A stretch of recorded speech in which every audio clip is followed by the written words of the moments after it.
Welcome to the Rich Report, a podcast with news and information about the world of startups and entrepreneurs. Today, my guest is Julia Hutton. Julia is the founder and CEO of Extreme Retrailers. Welcome to the show, Julia. Thank you, Rich. It's nice to be here. Well, great. I'm glad you could come on. I've got your slides up here, but first let's start with the big blue sky question. Who is Extreme Retrailers and who do you help? Extreme Retrailers is a play on words. It's a word that I made up that fits the business, and the business is one of doing retail sales out of a trailer. And the reason this whole thing came up was because I couldn't help but notice all the for rent signs in the malls and all around for businesses that had gone out of business and due to the economy.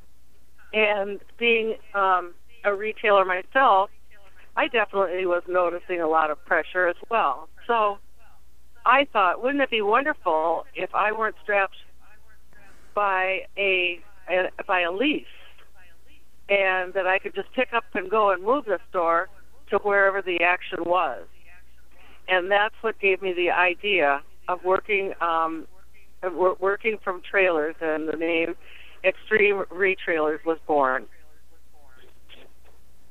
So Julie, you started with a brick and mortar business yourself, did you not? Yes, I did. I started with Biker Babes and Beyond in northern Arizona, where the economy is really depressed.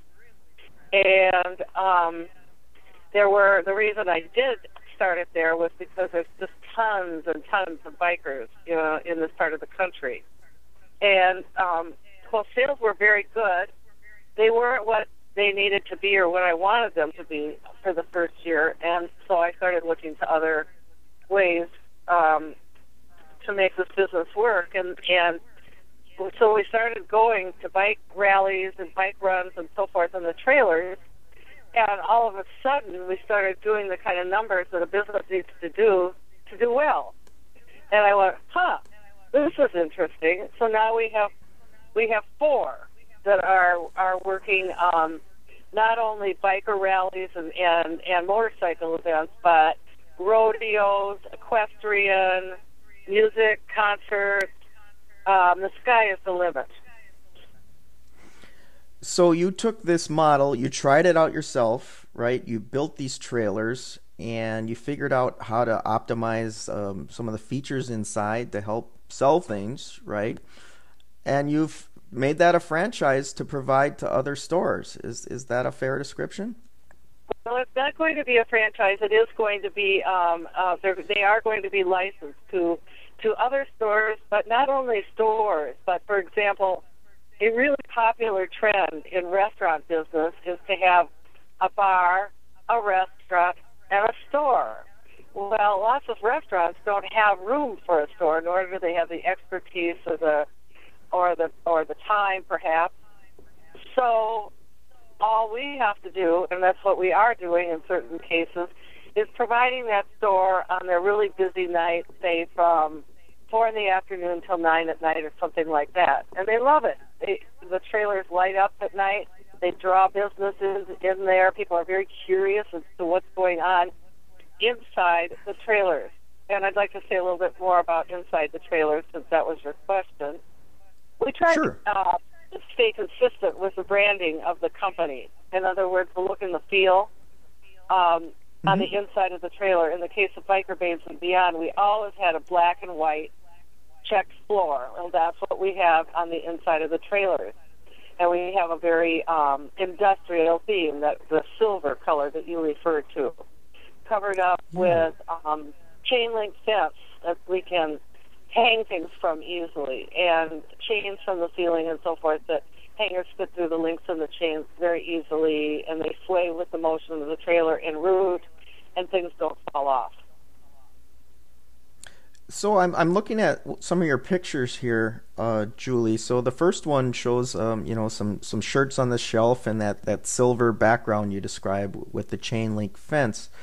So So this thing you can stock it up before you leave town and basically open up the doors and be in business. Is that the idea? That's the idea.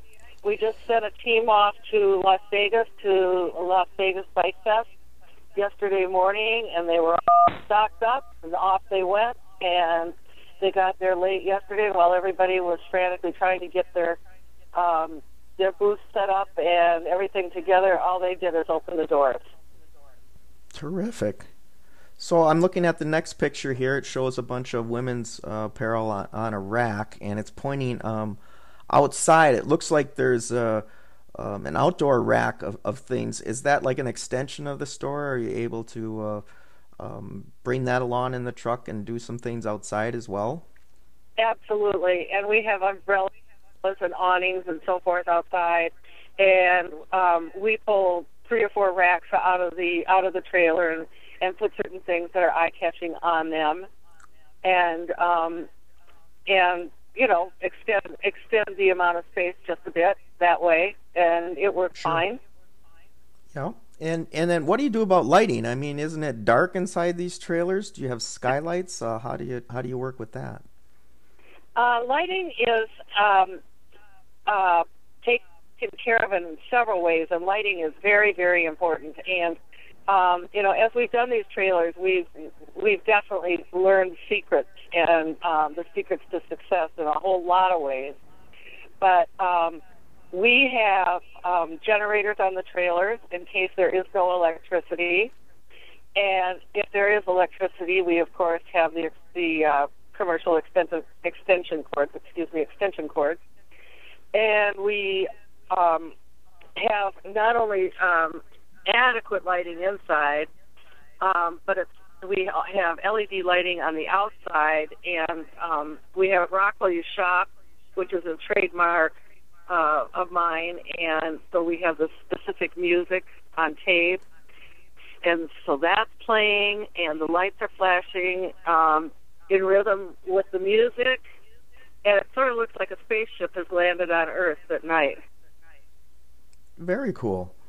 So you're bringing the whole retail experience. You're not just bringing the goods to these events, sounds like.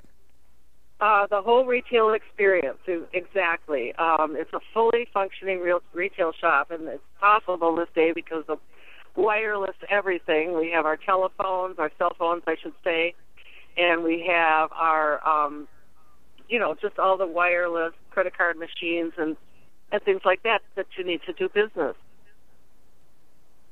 So looking at a couple pictures in here, this is the Biker Babes and Beyond shot. Looks like you're looking straight in from the door, and you've got some racks on the left with the shelves of the T-shirts, and then racks of clothes on the right. This looks very much like a woman's store. Do you have like a branch for guys' apparel as well at these bike shows? We have they look like women's stores because that's that's the clothing that you're able to see right now.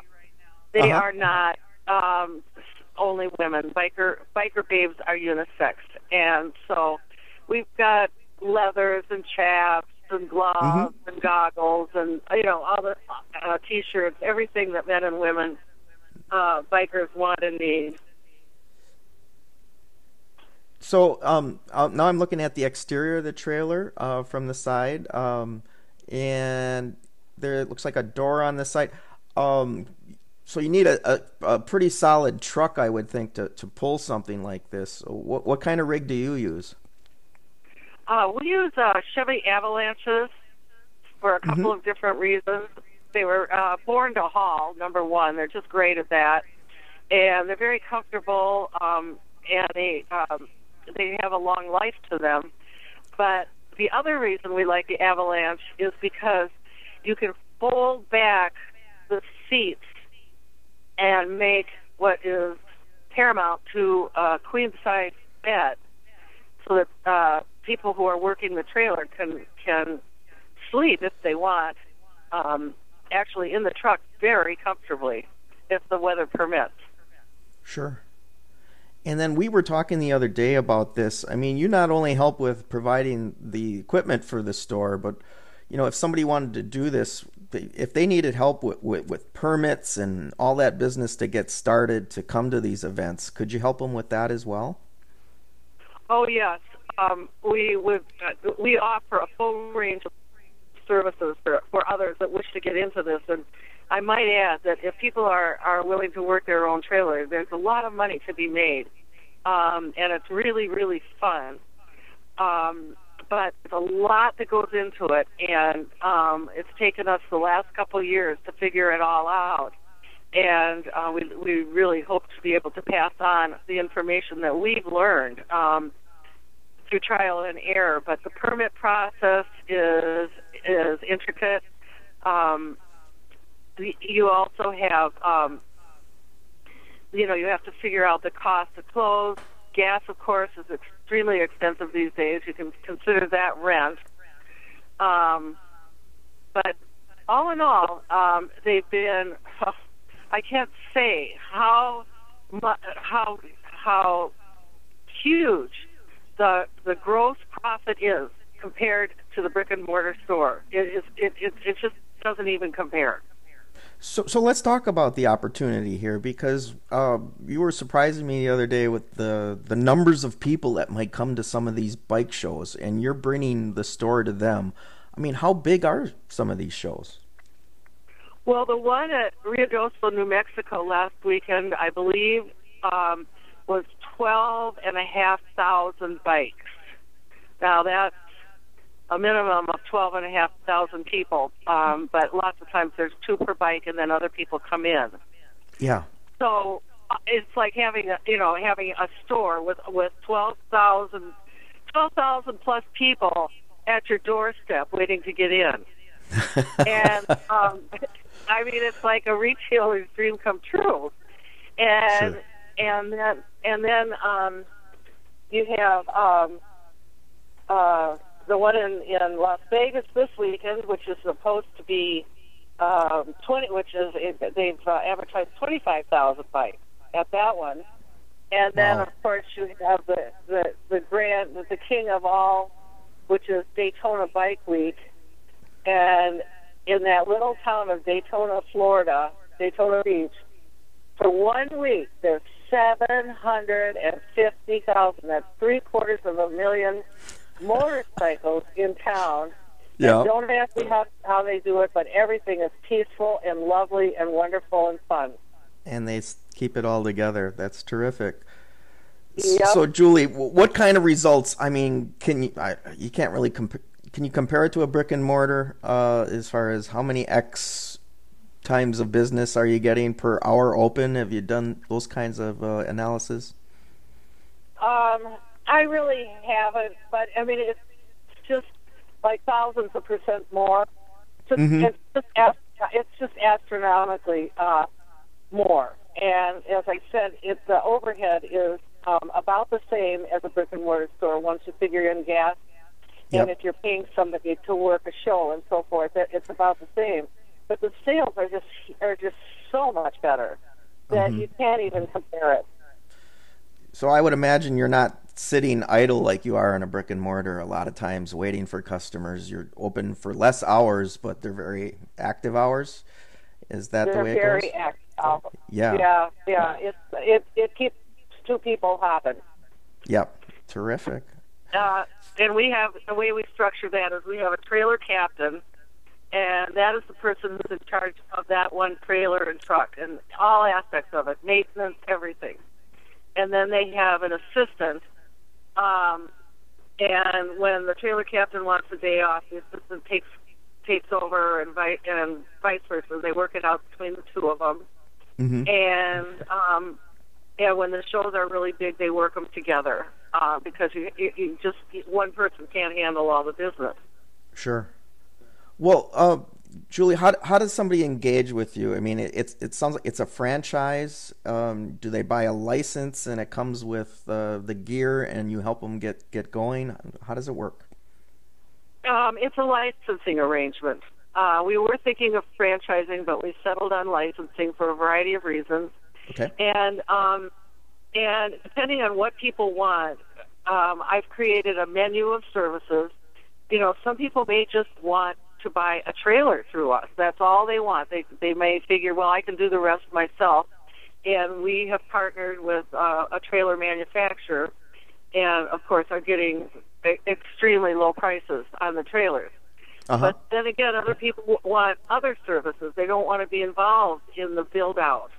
They want us to do it, and in that case, for a certain price, we will do that. Or it just depends. We're allowing people to pick and choose what they want us to do, and we even offer public relations so that if they wish to take advantage of Orca Communications and our public relations firm in order to get publicity for their trailers and where their trailers are going to be located, we are able to do that for them as well. Well, terrific. Well, Julie, this is really exciting, and maybe I was wondering if you could share, do you have any customers and what their reactions are to this, or prospects? What are they telling you? Well, they're telling us the same thing. We're just getting started. We're about, I'll say 8 weeks into it. It's Yep. not quite 8 weeks, but we've got a couple of people that are using them, and they're having the same experience that we are. It's just phenomenal, and it's loads of fun. And if anybody wants more information, they're certainly welcome to call at 480-452-3027 or email me, Julia, and that's going to be Julia at bikerbabeandbeyond.com.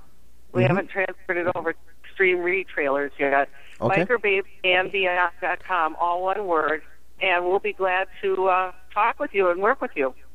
Well, terrific. Well, Julie Hutton, good luck with that. And I'm a biker myself, so I'm looking forward to seeing some of these at my next show. What kind of a bike do you ride? I have a custom chopper. It's a theme bike. It's based on Java, the software product. So it's got a coffee theme. So it's a big Springer chopper, and it's an amazing machine. Oh, I would love to see a picture of it. You'll have to send it. I will for sure. We use it in trade shows and stuff, so it's great fun. You bet. You bet. Okay, Great. Julie. Well, hey, thanks for coming on the show today. Yes, thank you so much for having me, and I look forward to more blue skies. All right, terrific. All right, Julie Hutton, the CEO of Extreme Retrailers. That's it for the Rich Report. Stay tuned for more news and information on the world of startups.